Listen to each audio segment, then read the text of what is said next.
Tobey Maguire, the best Spider-Man of all time. Hi everyone, welcome to our first video. In this video, we are going to see the reasons why Tobey Maguire's Spider-Man remains the best Spider-Man even after 20 years from its release. And we'll also have some fun facts you probably didn't know about Spider-Man. Tobey Maguire nailed Peter Parker. He is the only actor who played an authentic nerdy Peter, really capturing the essence of an unlucky, socially awkward, financially struggling Peter. Working on the school paper, showing his interest in photography, we can see him struggling to fit in, even while he's with his best friend Harry and Mary Jane Watson. Tobey Maguire once said that what initially drew him to the role of Peter Parker was identifying with him as an outsider. His relationship with Uncle Ben. As we all know, Uncle Ben is one of the most significant characters in the Spider-Man story. The death of Uncle Ben pushes Peter to become Spider-Man. Tobey's Spider-Man has a unique and close relationship with Uncle Ben that we really don't see in any other Spider-Man movie. There's no need to mention the scene, "With great power comes great responsibility." I believe we all think about the first Spider-Man when we hear those words. I know I do. Working at the Bugle. He is the only Spider-Man that's shown to work for the Daily Bugle, showing Peter's dream of becoming a professional photographer. We all love those scenes with Peter and J. Jonah Jameson in his office. Now enjoy this deleted scene from Spider-Man 2.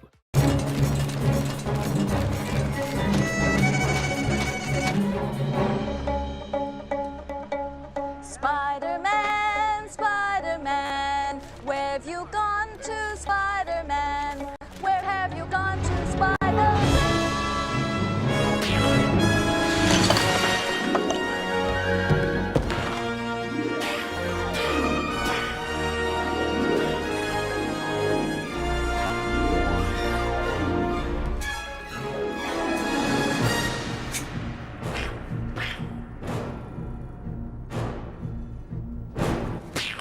He was personally involved in the lives of all his villains.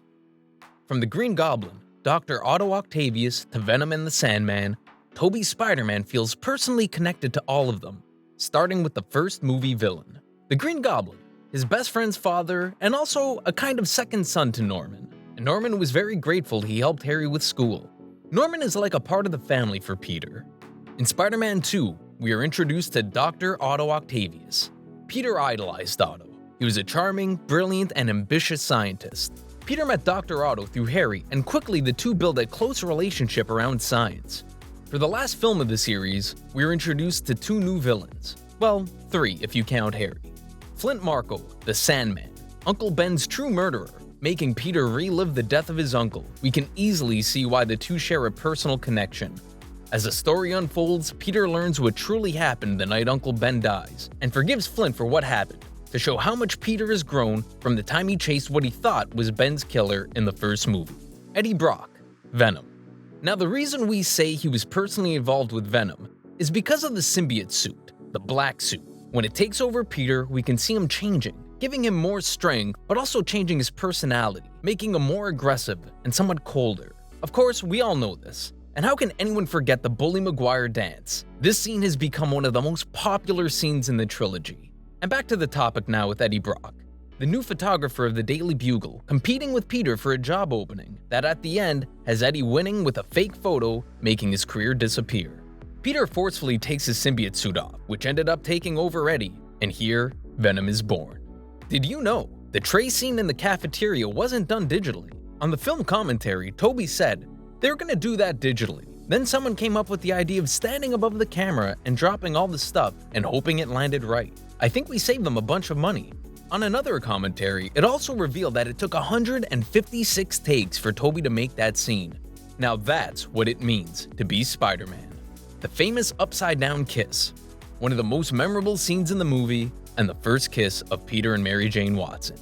In the film commentary, Tobey said, "When I was upside down, I couldn't breathe. Water was pouring down, I couldn't be more uncomfortable. I literally couldn't breathe. I apologized to Kirsten and said, 'Listen, I'm gonna have to suck the air out of the side of our mouths. The mask is rolled up to my nose, and the mask is wet, so it's no longer breathable at all. I could only breathe through my mouth, and then I was kissing her, so there was nowhere to breathe. It was unbearable, and it was like 4:35 in the morning." The first Spider-Man suit. Did you know Tobey said on the film commentary It's a one piece that I couldn't get in and out of myself, and my lenses would fog up a little bit so the vision would be restricted. If I ever had to use the restroom or get a sip of water, it was like a 30-minute process and the zippers broke all the time. They weren't even gonna put zippers on it, and I insisted. They ended up stitching me into the suit, sewing the suit up at least 60% of the time. Tobey was voted Best Spider-Man. Tobey Maguire was voted as IGN readers' favorite Spider-Man, holding a 91.3 win percentage. Tobey was not the first choice for Peter. While they were casting the role of Peter Parker, before they agreed on Tobey, the studio was considering Colin Farrell, Heath Ledger, and even Jude Law for the role. Tobey almost didn't come back for Spider-Man 2.